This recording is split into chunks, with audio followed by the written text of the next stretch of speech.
అదే పనిగా పదే పదే మా విగన్ వస్తుంది, నేను వస్తాను, మా విగన్ తెస్తాను ఆయన అంటున్నారు. ఈలోపు మరి అక్కడ లోకేష్ గారు అక్కడ కూర్చుని చంద్రబాబు నాయుడు గారు అసెంబ్లీలో నేను చైర్ చేశాను, మా స్పీకర్ గారు నేను ఇద్దరు చైర్ చేశాం. స్పష్టంగా ఇక్కడ పాస్ చేసి అక్కడ పార్లమెంట్ ఉభయ సభల్లో యాక్సెప్ట్ అయింది.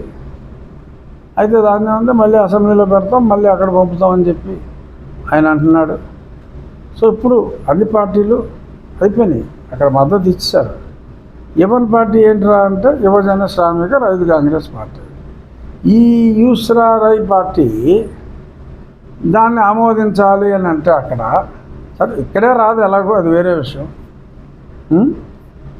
అక్కడ ఆమోదించాలి అంటే ఈ యూస్రారై పార్టీ ఈ 2/3 మెజారిటీ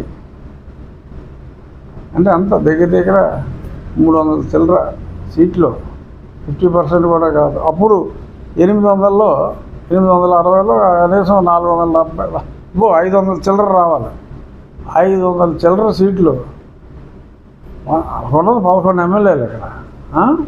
పార్లమెంట్లో 500 సీట్లు వచ్చి అప్పుడు ఈ మావిగన్ అన్నదే నిజమయ్యే అవకాశం రావచ్చు. సో దీన్ని బట్టి అర్థం చేసుకోవాలి ప్రజలు. జగన్మోహన్ రెడ్డి గారికి ఈ సబ్ రీజనల్ పార్టీకి తెలంగాణలో కూడా ఒక కౌన్సిలర్ లేకుండా ఓన్లీ ఆంధ్ర రాష్ట్రంలో ఉన్న ఈ సబ్ రీజనల్ పార్టీకి, రీజనల్ పార్టీ కూడా కాదు సబ్ రీజనల్ పార్టీకి భారతదేశ స్థాయిలో, ఎందుకంటే ఇప్పుడు ఈ పార్టీలన్నీ సపోర్ట్ చేసినాయి కదా, ఈ మళ్ళీ ఏవి ఇంకో రకంగా స్థానం మార్చడం. సో అన్ని స్థానాలు రావటం సాధ్యమా? సరే ఆయన ఈ సంవత్సరం కాక వచ్చే సంవత్సరం ఎండింగ్కి ఆయన పాదయాత్ర చేసి రోజుకొక సినిమా చూపిస్తారంట. రోజు ఎంత సూపర్ హిట్ సినిమా అయినా ఎవడన్నా ఒకసారి చూపుతాడు, 2 సార్లు చూపుతాడు. రోజు ఆయన సినిమాలు చూపెడతారంటే చూసేయడానికి ఇక్కడ ఖాళీగా ఉన్నారా?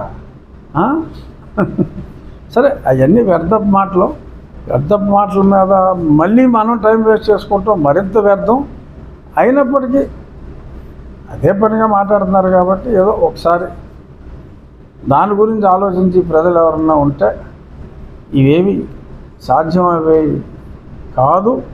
ఎందుకంటే ఆ తీర్మానం మా అసెంబ్లీలో పెట్టాం కనుక ఇది ఒక రకంగా రాజకీయానికి దగ్గరగా ఉన్నప్పటికీ, నేను మాట్లాడకూడదు అని అనుకున్నప్పటికీ మా అసెంబ్లీలో ప్రవేశపెట్టిన తీర్మానం కనుక రాజ్యాంగబద్ధంగా అక్కడ పార్లమెంట్ అనుమతి కూడా 2 పార్లమెంట్లో తీసుకున్నారు కనుక కొంత మాట్లాడవలసిన బాధ్యత నా మీద ఉంది కనుక నేను దీని గురించి మాట్లాడాను. నాన్నగారు ఏదో ముంచేసాడంటే ముంచాల్సి వచ్చింది కానీ ముంచేసాం జగన్మోహన్ రెడ్డిని, తప్పదు కాబట్టి. ఈయన నాకు ఇష్టమైన నాయకుడు, ఆయన నేనంటే ఇష్టంగా ఉన్నారు, నాకు సముచిత స్థానం ఇచ్చారు. నేను రాజ్యాంగంలో ఉన్నది నేను చెప్తున్నాను, చెప్తే నా మీద ఎందుకు కోపడతారు? ముఖ్యమంత్రి గారు ఎందుకు కోపడతారు? బట్ వీళ్ళు హడావుడి వీళ్ళది. అందుచేత మీరు ఎంత హడావుడి చేసుకున్నా, ఫుల్ కోట్ వేసినా, నీళ్ళ రంగులో అరకోట్ వేసినా, బూట్ వేసినా, టై వేసినా, ఊరూరా తిరిగి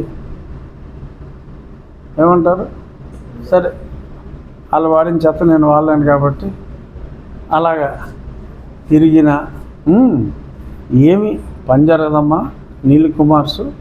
అంచేత మీ మతాన్ని నేను అర్థం చేసుకున్నాను, నా మతాన్ని కూడా మీరు అర్థం చేసుకుని పరస్పరం మా దేవాలయానికి, అక్కడే ఉన్న దేవాలయం పునర్నిర్మాణానికి మీరు సహకరించండి. మీకేమన్నా ఏదైనా నిజం ఉందేమో అని చెప్పి అనుమానిస్తున్న వారికి ఒక సింపుల్ క్లారిఫికేషన్ ఇవ్వటం, అలాగే దేవాలయం ప్రోగ్రెస్ ఇది ఎవడ ఆపినా ఊరికైనా వచ్చి చింపేస్తాం రక్కేస్తాం అని చెప్పిన. బట్ నా మనం ఏంటంటే మీరు ఊరికనే గొడవలు క్రియేట్ చేసి మరీ ప్రజల దృష్టిలో చులకన అవ్వద్దు.